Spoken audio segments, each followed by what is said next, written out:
There's two places in the world where wildlife's increasing. One is North America. They have a public model. The wildlife is owned by the government and financed by the government because they have special laws. Wherever you use a rifle or you catch a fish, you pay the government and then they add money to that and it's managed through the state. So you've got the irony that in a highly capitalist country, you've got a highly socialist conservation model. And it works because everybody in America benefits. Everyone gets deer tags, everyone can go to park for $7. And the wildlife authorities at state and federal level, and even municipal level, have spent 100 years making sure that wildlife and protected areas benefit people. So the public model works. The other place that wildlife is increasing is Southern Africa. And there we have a very private model. We recognize that the state has other priorities, and it's actually very hard for a state to manage wildlife over a whole country. So we've turned wildlife into a private good where people can benefit from it, particularly from hunting, a bit from tourism, quite a bit from meat. And because it's making more money from them from the alternative land uses, it's increasing. So there's no one size fits all. A well-funded public model works and a well-funded private model works.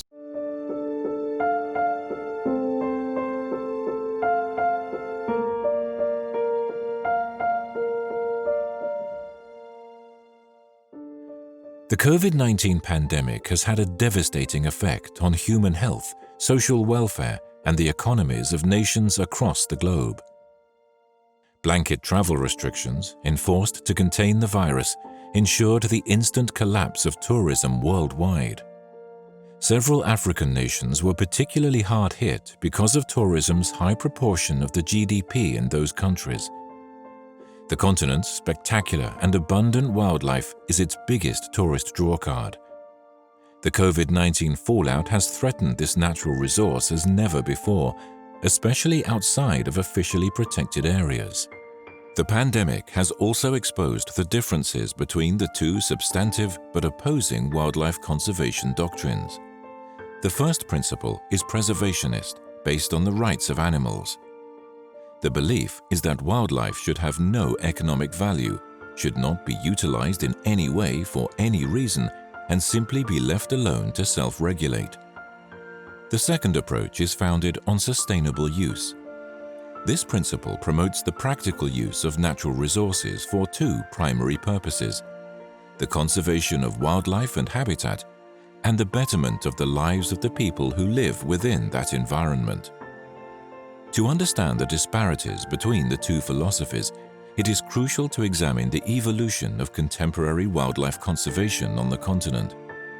South Africa's Natal Parks Board in the 1960s is an appropriate place to start.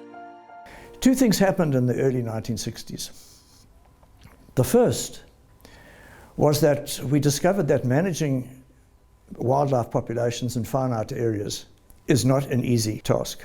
As the surrounding areas became more populated, mainly neighboring impoverished rural communities, so too our job of confining the animals and managing them so that biodiversity was preserved intact became more and more difficult. And so the concept of adaptive management came into play. Adaptive management simply means to be able to control the populations of wildlife, especially herbivores, and especially selective grazers, to the extent that the habitat is retained as the primary management objective. Biodiversity and habitat management are inseparable. The early 60s found us grappling with the idea of impala, for example, at Mkuzi Game Reserve, growing in an abundance which threatened the habitat. As a gesture to the farming communities, we started capturing impala alive at night using lights and offering them free of charge to the farming communities. Those were the earliest days in which the concept of ranching game for economic purposes took root in Zululand. An aerial survey conducted in the Umfolozi Game Reserve in 1953 by famed conservationist Ian Player revealed that there were only 437 southern white rhinos left on Earth. Swift action had to be taken by the authorities if the animal was to be saved from slipping into extinction. The white rhino had been accorded special priority management status in Umfolozi Game Reserve. All other competitive grazing animals took second place to white rhino. So habitat was managed for white rhino, which resulted in a very short space of time, the 450 odd animals which Ian Player counted, growing to over 1,600 in the early 70s. Conditions in Umfolozi especially were threatening the habitat in which they lived. The late Dr. Ian Player is credited with having pioneered the immobilization and translocation of white rhino. Founder populations were established throughout southern Africa. Our sole market, once we had distributed the animals to various reserves around southern Africa, was concentrated really on selling the animals live to overseas commercial and zoological gardens. When that market started to peter out, as a result of us selling over 1,500 rhino, the biologists warned that in a very short space of time, we could expect mortalities to rise in the white rhino populations. It was unthinkable. After having brought them back from the brink of extinction to now a stage where they were threatening themselves by eating themselves out of existence, we had to find another market. There was no market in the private sector. Rhino required a great deal of capital investment in fencing, bomas, and there was still the chance then that the rhino, once placed on a 2,000 hectare game ranch, would escape and run amok in neighbouring lands, causing all sorts of problems. The thought was bandied about that perhaps the time has come to cull, and of course culling was part and parcel of adaptive management in those days. All animal populations had to be subjected to control of one kind or another. Kruger Park was doing it with elephant and buffalo. We were doing it on a similar scale. There was not a murmur from the public. The public simply allowed what was then the Natal Parks Board to get on with the job of managing the parks. For years, the white rhino had been accorded the ultimate protection, specially protected. It meant no hunting, no use whatsoever other than passive tourism. The solution to the problem of the white rhino surplus was to find a second market. The only way which we could find an outlet was to deregulate. We took them from the specially protected list and we put them on the protected list where they could be hunted under license. That was the start of an amazing industry. Once we placed an economic price on the head of the rhino's attractiveness to the private sector for purposes of conservation, breeding, and admittedly with a certain amount of hunting thrown in, led to an absolute turnaround in the entire fate of the animal. All ideas of culling the rhino very quickly ceased as the demand grew virtually overnight. Only a fraction of the animals which were moved out of Umfolozi were actually hunted. It was a case of a lot of ranchers realizing that it was better to be independent of the Natal Parks Board and to be able to set up their own breeding herds that enabled them to in turn sell on rhino to other ranchers. The Natal Parks Board was very keen on the sustainable use of wildlife. We began to go through a process of evolution where we first gave animals away, then we sold them at what we thought was cost price, and then we realized that we were giving animals too cheap. We watched the private sector, who were by then beginning to develop auctions, and we decided to follow the free market system, and we developed our own auction, which became regarded as the champagne auction of South Africa, and certainly we got the highest prices and the highest turnovers, sometimes reaching as much as 22 million rand a year. Every year from the protected areas, we remove 3,000 to 4,000 animals surplus to what the parks can maintain. That created the demand which allowed game ranchers to have an assured source of supply for wildlife. And it's on the basis that South Africa has created the greatest wildlife industry the world has ever seen. Our national herd at the moment has probably grown from about 2 million in the 1970s to probably about 20 million today. And that has all come from a period in the early 1900s when there was virtually nothing left of our wildlife resources. We had fed the country for the last 300 or 400 years, and it just became humanity just overwhelmed that resource. The privatization of game animals and the ability to utilize the resource in both consumptive and non-consumptive tourism in South Africa was key to the explosion of wildlife numbers. Today, Private game ranches and wildlife conservancies in South Africa cover 50 million acres, an area more than 5 times the size of the country's national park system. As soon as you get outside the very narrow core protected areas where tourists go, which is only about 3 or 4 parks in the whole of Southern Africa, most of the rest of the land is funded primarily by hunting. Ecotourism is a minor thing, meat's getting a bit bigger, sale of live game is growing because new areas are restocking, but I think the industry would collapse without safari hunting, in particularly high value hunting.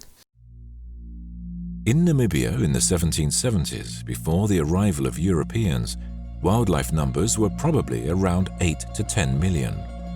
Uncontrolled killing by successive explorers, traders and farmers, along with fencing and veterinary controls, decimated the wildlife to the point where by the 1960s there were fewer than 500,000 animals left. Landowners were expected to sustain but not profit from state-owned resident wildlife, a competition to scarce grazing for their domestic livestock. In Rhodesia, now Zimbabwe, at the time, a seminal study by 2 Fulbright scholars, Drs. Mossman and Dussman from Humboldt University in California, discovered in a study on the Henderson Ranch that wildlife conservation practices, properly managed wildlife, was worth more in terms of its profitability than domestic livestock. Across the sub-region, authorities began to realize that wildlife conservation on private land was impossible without being of value to the landowner. Conditional rights over consumptive and non-consumptive use of wildlife to the freehold farmer were devolved. This policy led to a change in attitude. Wildlife now had a commercial value. A multifaceted business model, including trophy hunting, meat production, live sale of surplus animals, and photo-tourism, could be implemented. About 20 years ago, we've moved to our properties that was in our family, and we've started converting all this land back into pure wildlife areas. We've done a lot of sustenance hunting with some meat hunting clients from South Africa, Namibia. But through the years, we've moved over to sustainable conservation hunting, where we've got international clients. Our main operation is in the central parts of Namibia. We've got 2 different areas, Veronica and Kalakwa. Together, these areas is about 54,000 hectares. And we've got most of Namibia's endemic animals on these areas. We also operate off some of our neighbors' properties. Many private landowners form conservancies where all the private landowners benefit from hunters being on those areas. Namibia has the largest wild population of cheetah in the world, the same with black rhino, and this is purely because of hunters. Intact ecosystems are more valuable than ecosystems that are converted. And in Africa, the value of the carbon and the wildlife and the hunting and the tourism is more valuable than turning it into just beef commodity production. Wildlife is an economically more attractive, competitive form of land use than conventional farming in the arid and semi-arid landscapes of Namibia. Environmental impact diminishes considerably and biodiversity increases significantly. But up until independence in 1990, Namibia's rural communities had been excluded from this conservation strategy. In the 1990s, the principle of community-based natural resource management, CBNRM, was adopted in Namibia under the Conservancy model. We didn't start the concept. We learned it from earlier examples in Zimbabwe and in Zambia. As every country started to implement this kind of conservation strategy, there's opportunity for changing the focus slightly to fit better with local conditions and possibly to try new variations on the same theme. When we had our independence in 1990, the first thing was to do some assessment and see where this program could be implemented. We need to understand that people came from a system of apartheid where land was actually taken away from them, and some of them were actually resettled on very, very poor land. This was called the homelands, just like in South Africa. Rural communities had no rights over wildlife whatsoever, and essentially saw wildlife as belonging to the government of the day, which was not a government that they had elected. And therefore they had little allegiance towards wildlife and little support for wildlife habitat. And wildlife populations were really at very low levels in the communal lands. As a result, whatever policy we were trying to implement in our rural areas, we had to convince these communities and also build trust with them that they will keep their land. They also thought that they needed to get rid of livestock. Livestock can be compatible with wildlife, but it has to be managed carefully, and incentives have to be put in place for people to be tolerant of wildlife. In fact, I am surprised they are as tolerant as they are if you compare with how ranchers and agriculturalists react in Western countries when they see wolves or other predators around their livestock. We had to incentivize that they were going to get benefits back from that particular land. And so we started working with civil society organizations. Programs such as WWF and funding from USAID was very critical at the beginning of the program, and also having policies being changed within government to make sure that there is an enabling environment for this program to be implemented. So we chose 4 communities. There was a criteria in terms of how we choose those communities. They had different challenges in terms of their geographical setup, different tribal communities, some of them close to national parks, some of them completely removed from national parks, and I want to emphasize it was voluntarily. We've seen actually the support for democracy through this program. Democracy in the sense that communities for themselves decide whether they want to be part of this program or not, and how they've created structures to achieve representation and management and governance of their joint affairs and their resources. In just 6 years or so, they saw the return of that land use. They then started trusting that they could integrate, for instance, tourism or hunting. It was integrating the land use rather than changing the land use. So we have seen very important changes, and we've seen how people have flourished through this. We've seen emergence of young, talented people, lots of women who are now active members of this process in societies where women and youth didn't really have much chance in the past. In 2006, the CBNRM program was strengthened by another act called the Forest Act.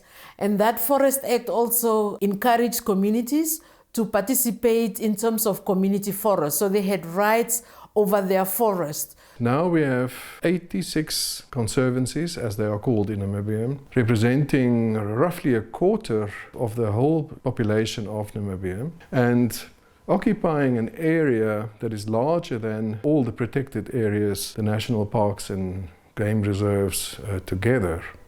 The Campfire is basically separated into the western part and the eastern part. Your western part is your national park, Babata National Park, and then your eastern part is more your communities, your conservancies. And there's 13 or 14 different conservancies, and we have a partnership with one of the conservancies. We hunt there all your dangerous animals, elephant, buffalo, hippo, crocodile, except rhino, which is more to your central Namibia. Everything is free roaming, there's no fences.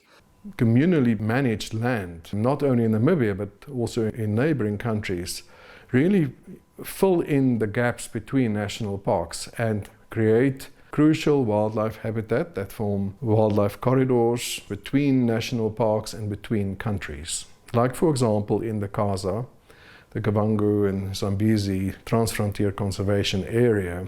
But there's also been another very, very important contribution, namely that we've seen a huge recovery of wildlife populations. I think Namibia is now the only country with a substantial population of black rhinos that occur outside national parks on communal land, at a time where black rhinos are disappearing rapidly. Today, Namibia has more wildlife than at any time in the past 150 years, and the national wildlife herd stands at around 3 million animals. The country currently has over 50% of its land under formally recognized wildlife management, including its entire coastline. If Namibia had followed an animal rights-based protectionist approach to wildlife management, only 8% of the current population would exist in a few isolated nature reserves. The Conservancy program has resulted in quite a significant investment in tourism operations and hunting operations. And a substantial number of people are employed, and the wage bill for this employment is very significant. And this is in areas where there's very little formal employment. Every employee, almost without exception, come from that same conservancy. And they all support their families, and a much larger number of people then benefit from this additional employment that was created. It's a couple of things that are heavily impacted by COVID-19. We employ close to 600 community game guards. They're employed not by government, they're employed by the communities themselves. With no tourism, with no hunting, a lot of those game guards cannot be paid. These game guards have families that they are supporting, over 6,000 to 7,000 families out there, and they have been impacted because there's just no income.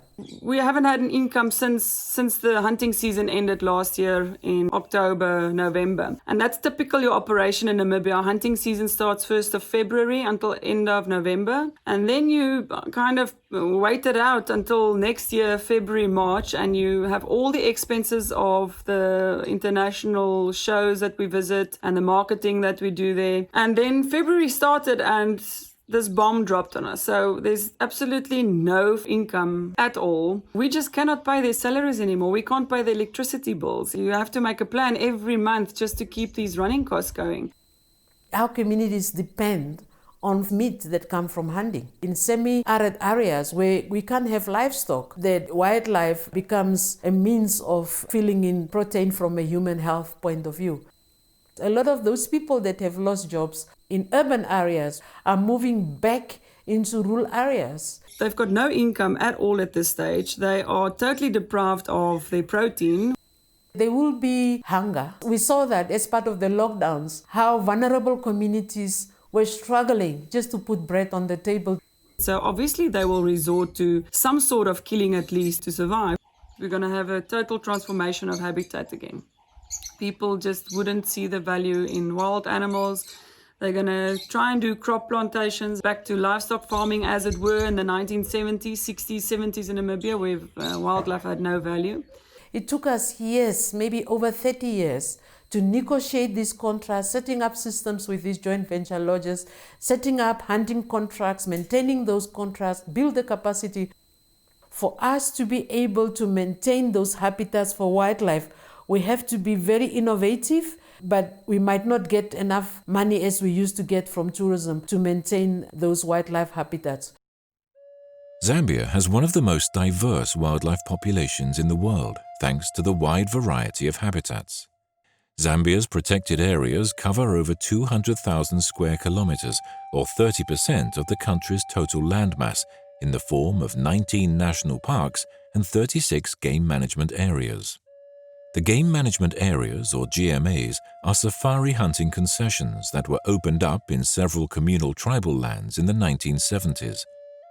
This action provided a revenue stream as well as a supply of meat for the local communities. The establishment of GMAs created buffer zones between the various national parks and rural communities. GMAs are leased to Zambian registered safari hunting operators for 10 years at a time. These operators are responsible for both managing the GMAs and protecting the interests of the resident communities.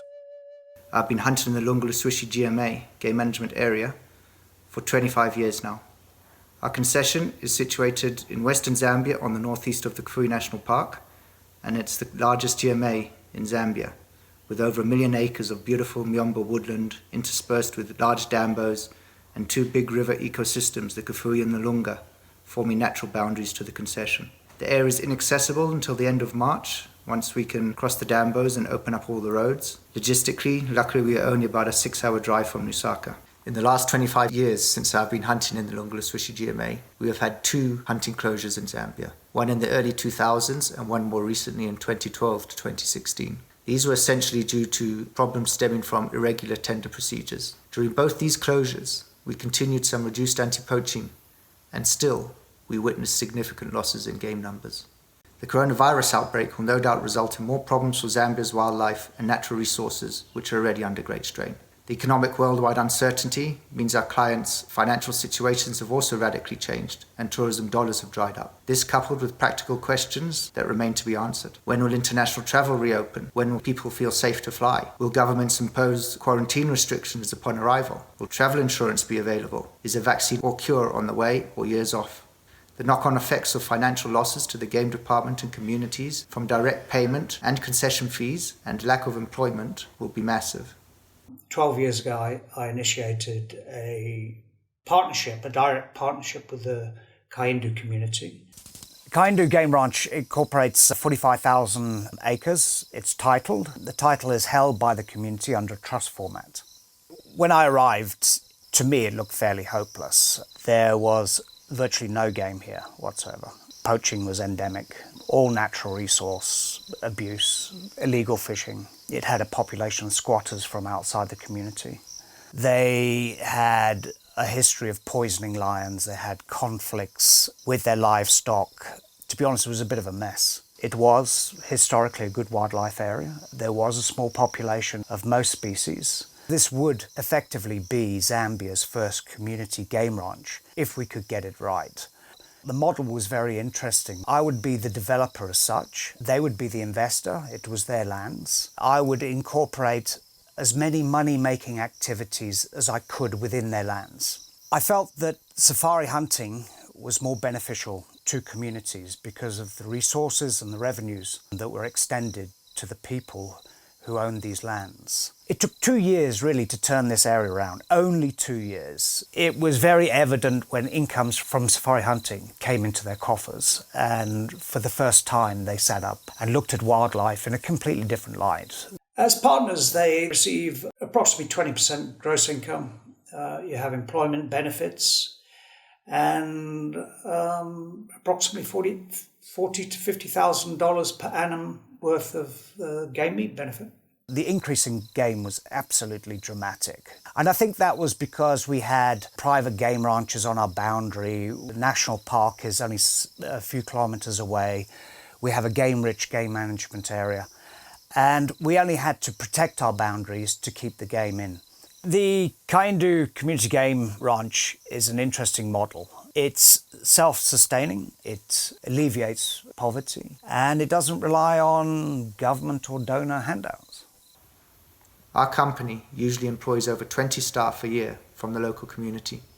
These are in the form of trackers, cooks, skinners, waiters, drivers, general camp helpers, road crew, anti-poaching crew, etc. This year that number will be vastly reduced. We will continue to employ a core crew of permanent camp staff that have been with us for many years to assist them to financially survive the year. However, there are no funds to employ the additional seasonal staff that benefit from tourism dollars. The communities that derive their sole income from safari hunting will not be able to employ the necessary number of village scouts either, so there'll be layoffs there too. There is nobody in these communities that will not be negatively affected by COVID-19. It seems ironic that the coronavirus may never come near these remote locations that look to suffer so dramatically from it. As everyone else, we're experiencing a lockdown and loss of business and the potential collapse of my model. I cannot afford to employ my safari staff, and the only employees at the moment are my game scouts. Normally we would invest a lot more money into anti-poaching. We have had to reduce the budgets to suit this activity. We already sit with unemployment, poverty and hunger at high levels, and now within coronavirus, this will increase the situation dramatically. This directly results in increased theft of wildlife, i.e. poaching.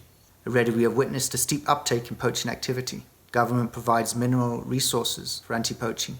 Outfitters fund, organise and carry out the bulk of these activities in the GMAs, with their revenues earned from safari hunting. Without income, the outfitters will be unable to maintain the same level of activities as before. Community support projects will also suffer, since the portion of revenue allocated from concession fees will no longer be available for community development projects. The outfitters who provide the vital anti-poaching services and funding are now faced with either going bust in the near future due to the economic downturn effect on the industry, or just throwing in the towel due to the bleak future prospects of safari hunting. Even the most prime hunting blocks and dedicated outfitters will rapidly lose their economic value due to restricted hunting this year, and probably the next couple of years. If these GMAs are not occupied and protected by hunting companies, the wildlife will rapidly deplete, in some cases entirely. Remember that these hunting blocks are buffer zones to the national parks. Therefore, these parks become more vulnerable to poaching, which in turn diminishes their economic value. Thus, the entire wildlife tourism industry will suffer the consequences from the lack of hunting revenue. Unoccupied hunting blocks are fair game for general plunder of natural resources, particularly timber, resulting in severe deforestation, which contributes negatively on climate change. Coronavirus has the potential to be the final blow to these magnificent and irreplaceable wildlife areas. Ultimately, the rural people in the GMA communities are the biggest losers. They will revert to levels of poverty that existed before viable hunting blocks. Poaching becomes the only option left to them. Tourism is a big part of the economy, represents approximately 1 in 10 jobs globally. In Africa, tourism represents about $60 billion a year in economic activity. It employs about 30 million people. In the case of many countries, one of the biggest earner of hard currency income for the country. COVID-19 shut down phototourism across Africa overnight. The East African country of Kenya, where safari hunting is banned, is heavily reliant on the tourist dollar to fund conservation efforts. We are an old family in safaris, 4 generations, over 100 years of safari, all based in Kenya. So we are operating in a group ranch wildlife conservancy called Odirikesi. We have a small conservancy of 7,000 acres and our camp, Cottage 1920s, is there. The area has great potential to be expanded into conservancies, going well out along the corridor between Masai Mara National Reserve and the Gurman Forest. It's about 80 kilometers away, and all of this is very critical corridor and habitat for elephants and wildebeest and of course all wildlife. COVID has stopped all tourism. This is of course a major challenge for us. The issues we are having is suddenly a drop in revenue and finance for our conservation leases and our community programs. Tourism is probably the main private sector employer in and around important wildlife ecosystems, and all the economic input that comes from tourism salaries and local citizens spending their salaries in the villages and sponsoring micro enterprises, all that is gone. And that means a lot of people are going to shift to more unsustainable activities. At the moment, we've kept our rangers, we've kept our cars going, so there's been no downside in any of that yet. The big problem will be when and if leases. Now we've been lucky, we paid the leases for this year, but should this carry on, we're looking at a shortfall for next year. And so that is more likely when we'll get an upsurge in poaching, hunger. If there's no money in the system, then they have to resort to bushmeat and that sort of thing. If we fail to meet our obligations, then the Maasai have no choice but to convert their land to agriculture, which of course, land conversion is the primary cause of wildlife and habitat loss. The way the Maasai have always seen wealth and used the land is through domestic animals, goats, cows and sheep. So we may see an upsurge in goats, cows and sheep, which would be a tragedy.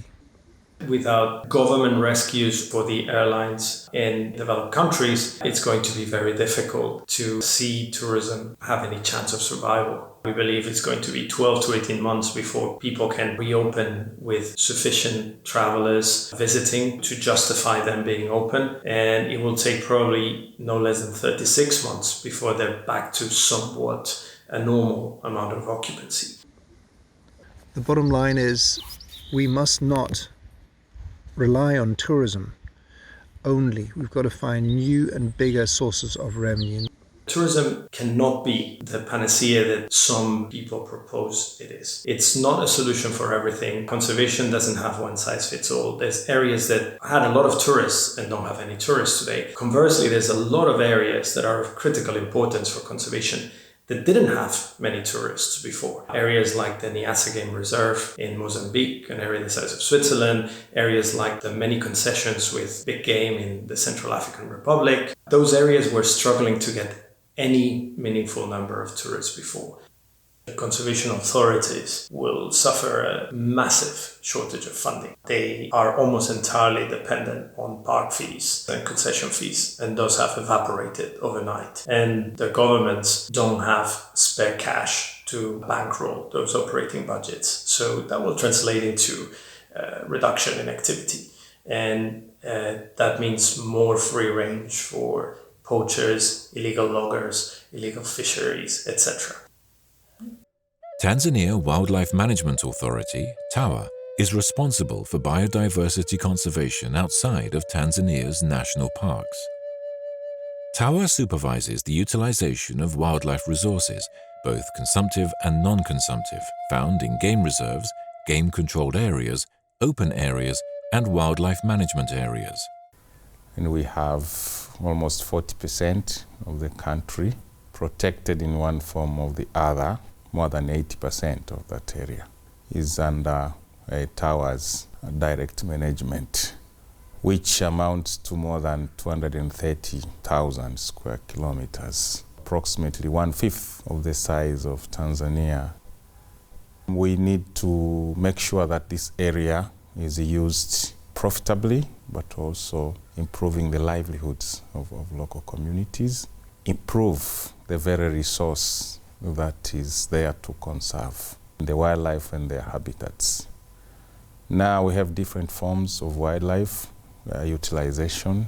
We have photographic safaris, which is mainly done by Tanzania National Parks, but also we have tourism hunting that is being conducted by TAWA.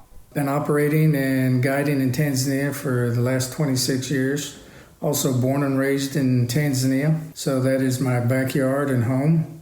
I operate currently in western Tanzania in the Moyuwasi Game Reserve, approximately 4,000 square kilometers. So we operate in huge concessions there, very vast and remote.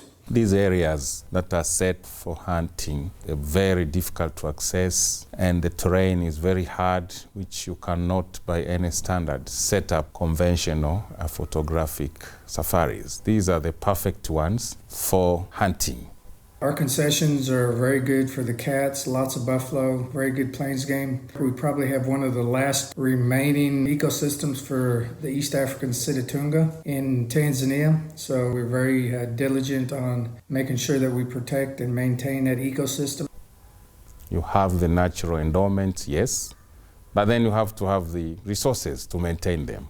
If you do not do hunting in these areas, they will be obsolete, they won't be utilized. It becomes very difficult to run an organization like TAWA, but also it becomes a concern for the government because that's a very long established land use for the country since the early 80s. The revenue that we accrue from this type of tourism is also very important to sustain the local communities. And it employs a lot of staff, most of them amongst these rural communities.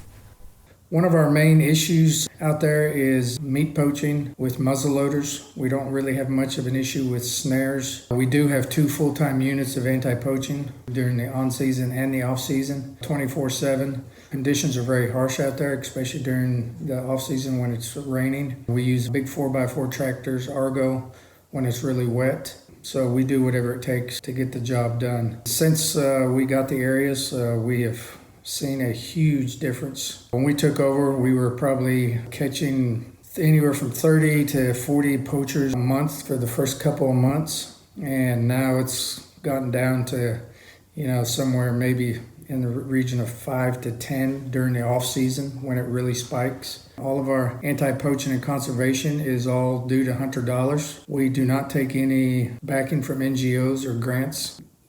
The issues that we're obviously going to have this year is going to be travel bans, travel restrictions between countries.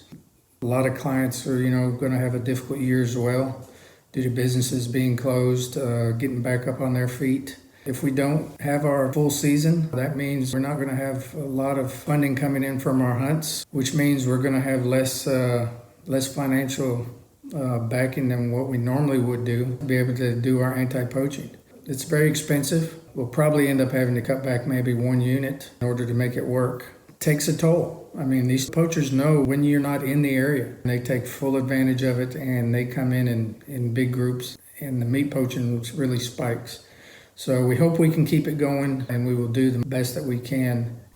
It's important for the global community at large to understand that tourism, which includes now the revenue accrued from hunting, is like 17.5% of the GDP, 40% of the foreign exchange. Actually, it's number one earner, ahead of minerals and even in agriculture. There should be no major contradictions between international policies and national policies to make sure that we are sailing in the same direction. Zimbabwe National Parks was weaned from government 2001, and as such we are generating our own resources to fund conservation. Zimparks is in charge of 5 million hectares, which is 13% of Zimbabwe. We believe in sustainable utilization of resources, and as such we do hunting. Majority of our funds are coming from hunting. Without hunting, there is no conservation that will be successful in Zimbabwe and maybe in Southern Africa in general, because we have the resource, and this resource should be utilized for conservation and to benefit the communities. As Zimbabwe Professional Hunters and Guides, we're a unique organization in that we find strength in representing both the consumptive and the non-consumptive sectors. We're all trained under the same strict instruction and under the same syllabus. And I think that's where the union starts and the respect starts for each part of the industry. In other countries around the world, many times these two sectors are seen as foes. Here we believe there's unity. We're all spokes in a much bigger wheel. And it gives us strength in conservation because we understand each other's sectors more deeply. And although some of it is consumptive and that is very strictly regulated by our government, by our national parks, as well as ourselves, through strong codes of conduct, through ethical offtakes, our guides are also playing their part. And that in turn helps us work together on matters of problem animal control, human-wildlife conflict, all these areas. So we believe that unity is unique and it's a very strong position for us. I think when we do speak from that combined voice, people around the world respect that. In the 1980s, the Campfire program was conceived in Zimbabwe. Campfire is the acronym for Communal Areas Management Program for Indigenous Resources, and is a strategy devised to satisfy the needs of rural communities while conserving the environment. The policy gives these societies the right to decide how and whether they want to conserve wildlife and habitats, and the ability to benefit from them if they do. Campfire is the earliest of all known community-based natural resources management programs in Southern Africa. The idea here being to link the conservation of natural resources to the economic development of various communities. Campfire protects upwards of 3 million hectares of land, but this land is communal land, which remains at the pleasure of communities to settle on and undertake their agricultural practices. The fact that you have wildlife continuing to subsist on communal land is a testimony that, in fact, wildlife management has been a success in Zimbabwe. We started our company about 10 years ago, and we operate in the Dandi Safari and Communal area, which is situated in the northern part of Zimbabwe. We were the very first company to go into a joint venture with the communities living in our area.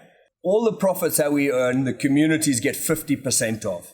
And we have a lot of people. We've got about 80,000 villagers living in our area. Being in a joint venture is pretty challenging, and we thought that we had it quite tough up to now. We primarily hunt the Wanga communal area, which is just outside of Victoria Falls, and Makuti Safari area, which is in the Zambezi Valley. Wanga communal area is about 1 million acres. Of that, we hunt 300,000 acres. We have established a core area inside the communal area called Sinindo Conservancy.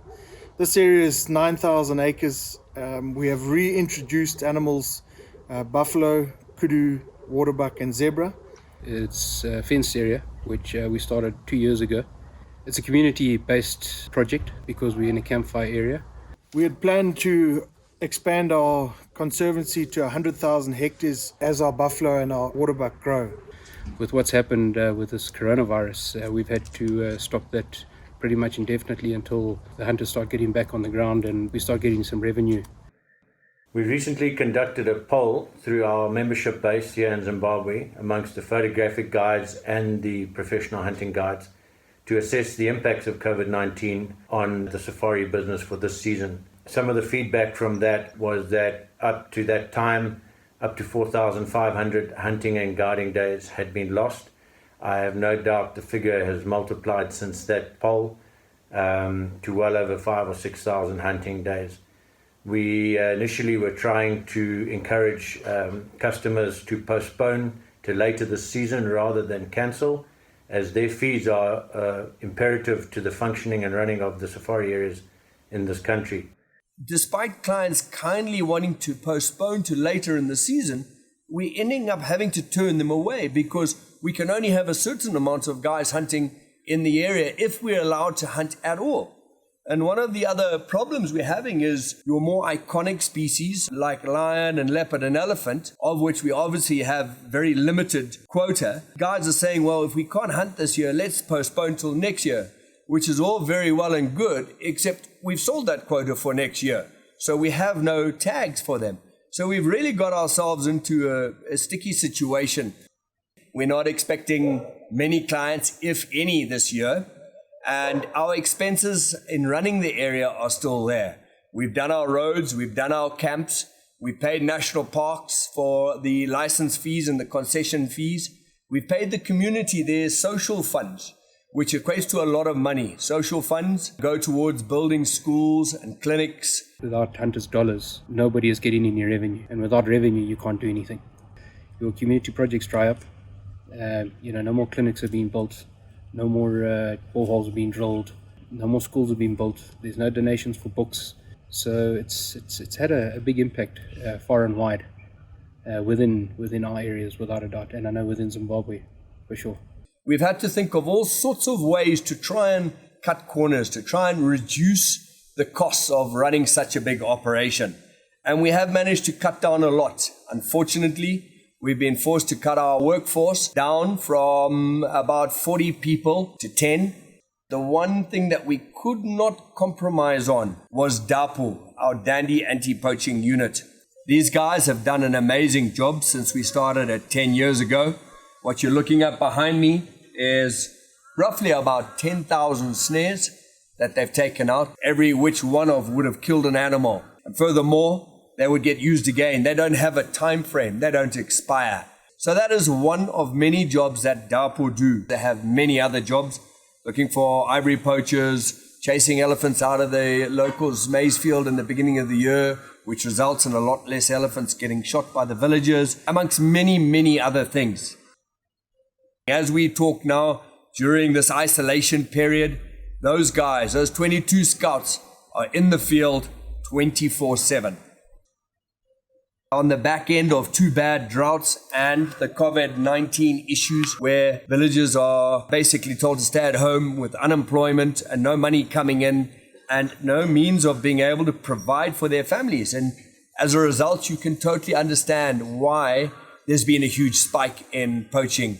These guys are desperate. Yet on the same token, we really have to protect our wildlife and protect their long-term investments, because that's what wildlife is to the communities and to us. We have to have sustainable offtake, which is exactly what hunting is. If we left the poaching to be unchecked in one season, just this 1 year, if we didn't keep on top of it, the gains that we've made in the last 10 years would be nullified. And that's something we absolutely cannot have happen. And as a result, that is the main reason why we've decided to not only keep DAPU in the field, but to actually increase their activities, even if it means more money coming out of our pockets to do that. But we're in a position now where we are pretty desperate. A lot of their outflows of cash over this period that is creating this trouble and is going to make some of them go bankrupt is linked to concession fees and lease fee payments that they have to make even though they have no tourists. What can African governments do? First, try to discuss with donor countries about creating rescue or bridging pools of money, both for tourism operators and for conservation areas that depend on tourism. Tourism employs about 30 million people in Africa, approximately $60 billion of economic activity. That will be lost if we don't rescue some of those businesses. That spells a lot of trouble, not for the next year, but for the next decade. The second thing they can do, thinking of the next decade, is create endowments. So at least the conservation areas can survive during downturns. People who come to the rescue of tourism activity and jobs in tourism in their countries should have good tax credits for years to come. And countries that do that and are proactive will probably see a quicker recovery than those who don't. Our government has made some inroads onto assisting this industry, but they're also not in a position to bail it out completely. Some of the impacts felt amongst our hunters and guides are immediate job loss. There is no revenue coming into their pockets.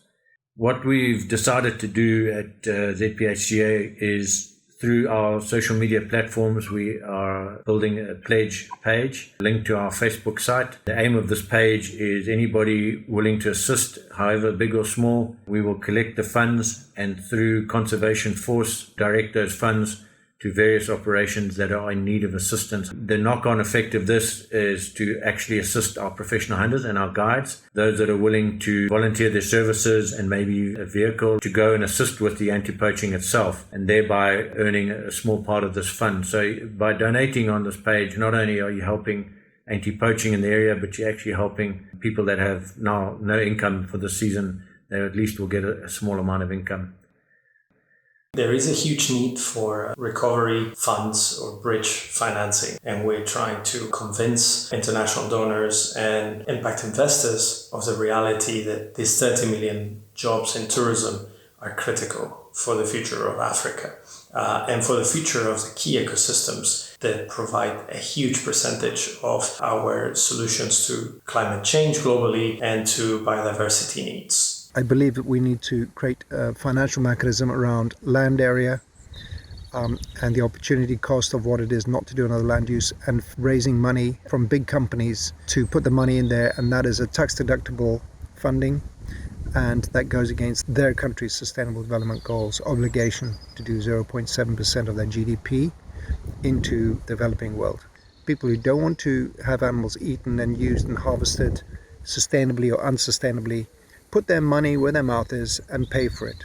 If we don't have buy-in of the citizens who own the wildlife and who are ultimately stewards of these landscapes, no amount of funding to government agencies or large conservation organizations is going to amount to anything. So it's very important that the priority is not given necessarily to pure ecological value, but also to viability in the long run of a management option from the perspective of the citizens. The perfect model, if there is a model, is to have all uses, because what we're trying to do is make wildlife more competitive than the alternative, which is cows and plows. So as soon as we ban one kind of use, we reduce the ability of wildlife to compete. And if you look at the income, the protected areas are largely funded from ecotourism, but most of them are not able to cover their costs. I think South Africa, 4 out of 20 cover their costs with ecotourism. But most of the land in Southern Africa is protected through private conservation anyway. About 60 to 80% of the income to private conservation is from hunting, particularly trophy hunting, and only 5% is from ecotourism. So this assumption that you can ban hunting and replace it with ecotourism is a false assumption. And what will result is a loss of 19 million hectares out of 20 million hectares of private conservation in South Africa will disappear if you ban hunting. A report by Lion researcher Dr. Peter Lindsay et al. In 2006 estimated the total area of sub-Saharan Africa devoted to safari hunting as at least 1.4 million square kilometers. By contrast, England's total land area is 130,000 square kilometers. The animal rights groups, many of which are based in England, are determined to shut down safari hunting, but have offered no viable conservation alternative. Celebrities and politicians from across the world have been co-opted to take up their cause. We have heard claims that trophy hunting benefits conservation, but simply pulling a trigger I don't think equals conservation. If trophy hunting can actually lead to positive conservation outcomes, we need to qualify what those outcomes are, including the political and scientific frameworks that make the conservation successful. That's the core of the Cecil Act. COVID-19 will subside, but the threats to Africa's wilderness areas will not if the principles of sustainable use are defeated. The pandemic's effects have given a glimpse into the future if this were to happen. Large populations of wildlife across the continent would disappear and critical habitat lost forever. Rural African livelihoods that are dependent on sustainable use would be shattered. The Eden illusion was conceived by the Western media and glorified by the animal rights activists. Neither has any skin in the game. The deception makes for profitable nature documentaries and cute animated films with animal characters that rule the savannah. Most importantly, it is a lucrative cash cow used to entrap unsuspecting donors. By perpetuating the myth, these forces are playing God with Africa's people and wildlife. The real tragedy is that the voice of reason is being choked amidst the ever-increasing noise, and no one will be held accountable for the resulting calamity.